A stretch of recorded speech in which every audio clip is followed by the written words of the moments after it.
Usually when we talk about feeling burned out, we treat it like like it's a glitch. Right, yeah. Like a mistake. Exactly. We think, oh, I just didn't sleep enough this week, or, I took on one too many Or you projects. tell yourself you just need a long weekend to reset. Oh, we treat our own exhaustion like it's a bug in our personal operating system that we just need to, download a patch for. Right. But what if it's not?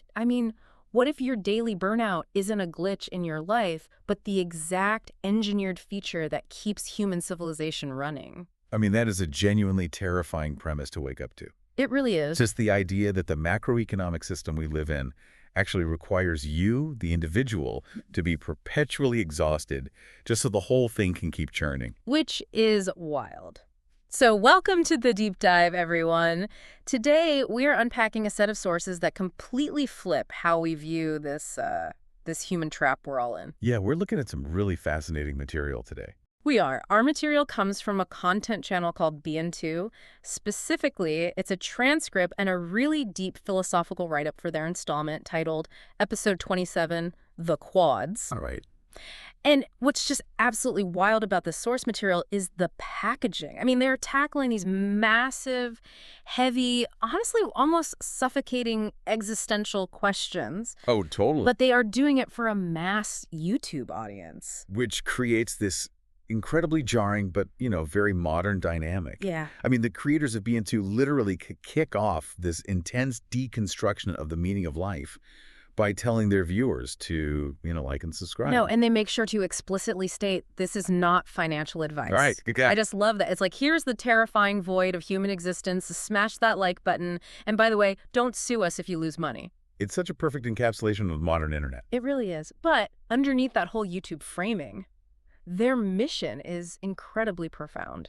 They've mapped out the human experience into 4 distinct forces, which they call the quads.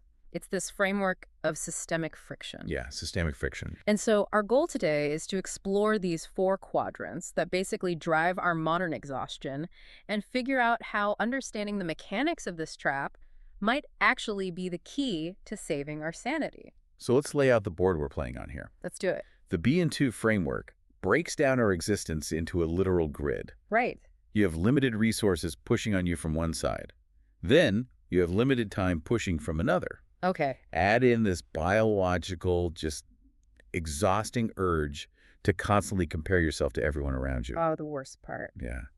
And finally, the realization that all of this striving, all this effort is happening in a universe that, philosophically speaking, might fundamentally arise from absolutely nothing. Okay, let's unpack this because the first quadrant really sets the stage for the rest of it. It does. The sources call this the problem of lack of, or basically the system design. And this hits incredibly hard if you look at the world through the lens of basic economics. Right. Because at its core, economics isn't actually about money. No, not at all. It's literally just the study of scarcity, right? Like, how do we allocate things that run out? That is the absolute foundation of it. It's the science of figuring out how to extract maximum utility from a finite Earth. Yeah. You have limited land, you have limited water, limited lithium for batteries, whatever it is. Right, there's only so much stuff. Exactly. Yeah. But the BN2 sources take this really dry economic reality and they apply it directly to the human soul. Wow. They literally describe society as a meat grinder of progress. Yeah, there's this chilling quote in the write-up that really stuck with me. It says, "What burns you out makes society stronger." Yeah, that's the core of it. Yeah. Because society progresses materially only when the individual overexert. Just think about the incentive structures we've built. Yeah. The overarching system desperately needs you to be unfulfilled. Because if you were fulfilled, you'd just stop. Exactly. Yeah. If you and everyone else listening right now just woke up tomorrow perfectly content with what you had. The economy would halt. Completely. You wouldn't push for that promotion. You wouldn't invent a new app. You wouldn't work overtime to build infrastructure. Right. So the human journey is engineered into this permanent state of lack. The individual is essentially sacrificed, burned out to drive the material progression of the collective. And the sources make a point that this doesn't discriminate based on your tax bracket either. Not at all. Like whether you are a plumber grinding out 14-hour days to fix pipes, an electrician wiring the grid, a banker, an economic policymaker, or a day trader just staring at a terminal, You are caught in this utility extraction machine. Yeah, you're all in the grinder. Meanwhile, you have these billionaires looking at this finite planet, dreaming of escaping to Mars, and the rest of us are left behind to just fight it out here.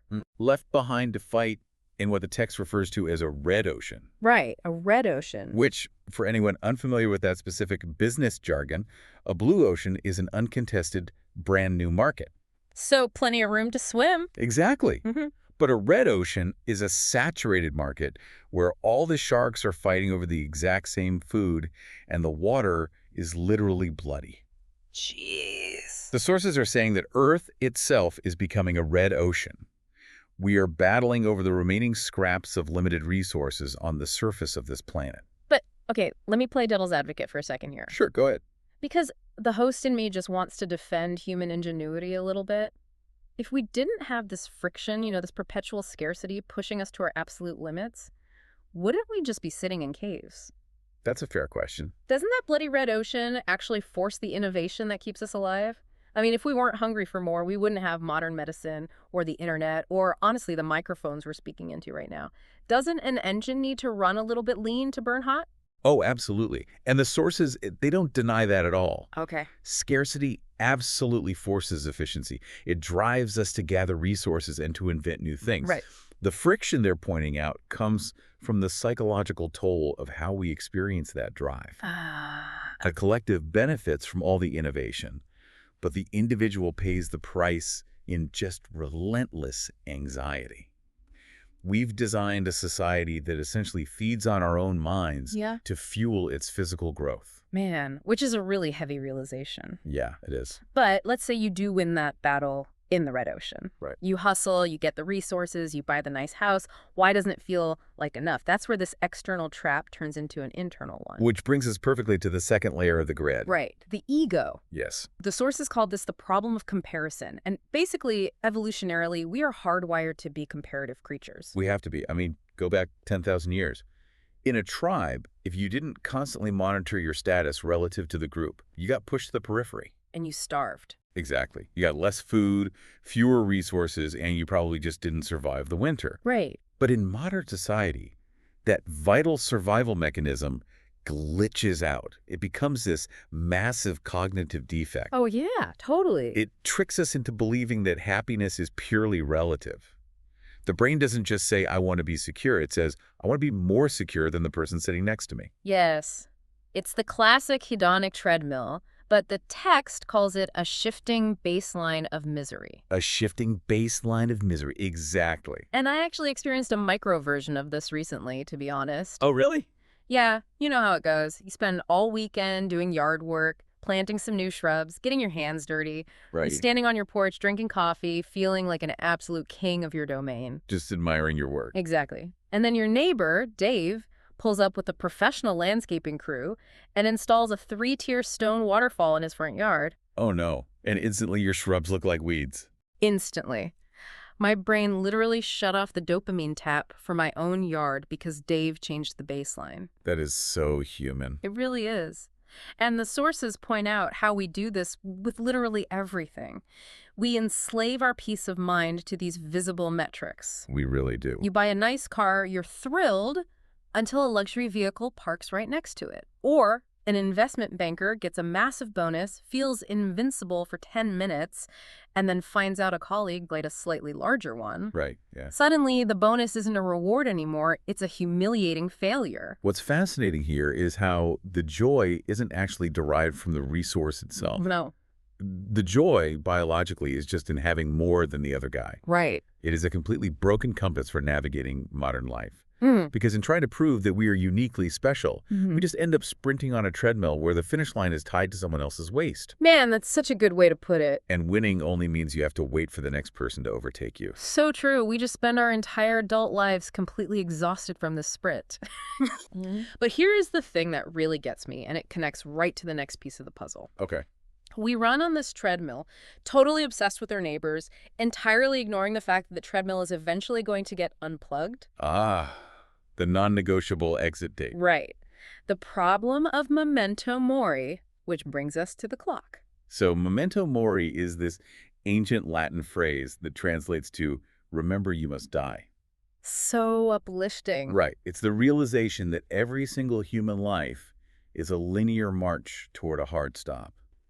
Now, when people hear that, especially in our modern context, they usually just recoil. Oh, for sure. It sounds morbid. I mean, it sounds like something a goth teenager would carve into a desk in high school. It does get a bad rap as poor Fair. pessimism. Yeah. But the creators of BN2 argue the exact opposite. Yeah. They frame mortality as this brutal calibration tool for the soul. A calibration tool. I like that. Think about the mechanics of how we value things, right? Yeah. In economics, if you print infinite money, a dollar becomes worthless through inflation. Right. Basic supply and demand. The exact same applies to time.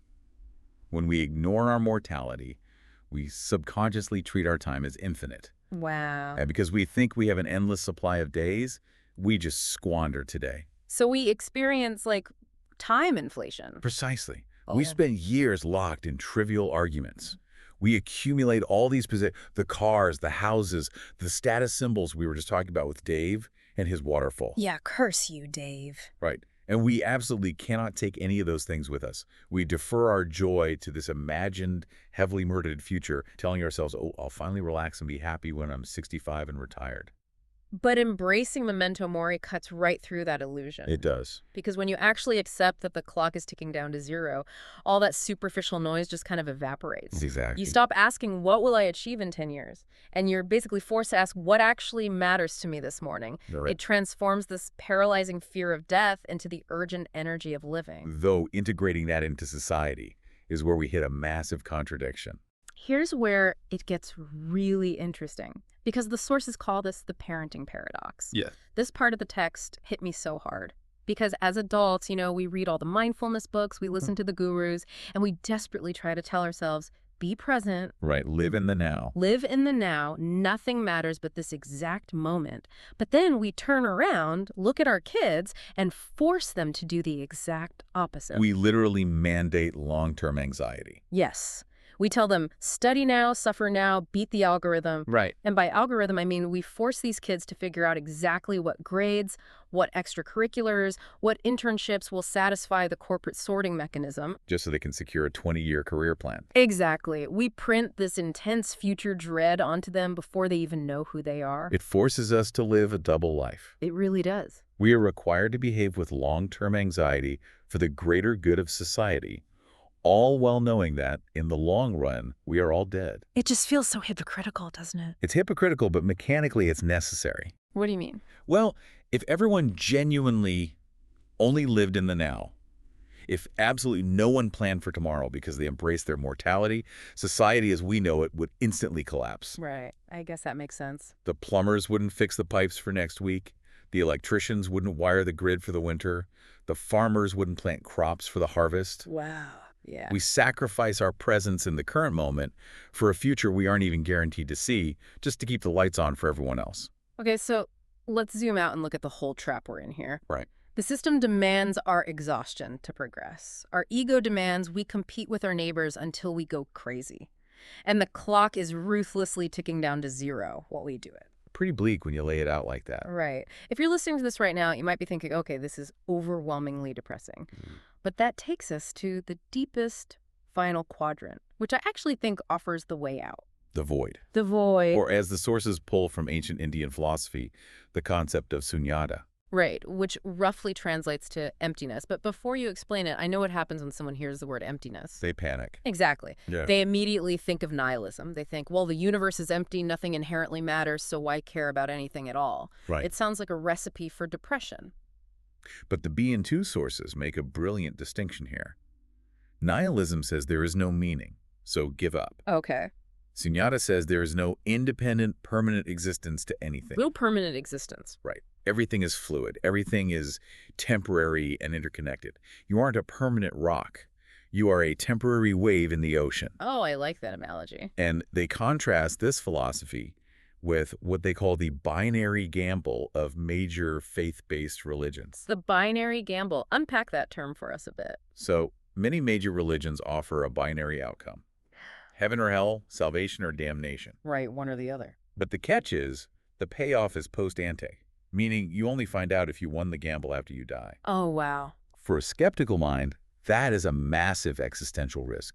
You endure a lifetime of suffering. You adhere to rigid dogmas, all hoping that this theological slot machine pays out a reward you can't even prove exists until it's too late. So you're basically white-knuckling your way through life for a post-mortem payout. Exactly. Sunyata, on the other hand, offers immediate relief, right here, today. Because if nothing is permanent, anxiety literally has nowhere to grip. This raises an important question, though, right? Mm. Think about the mechanics of stress.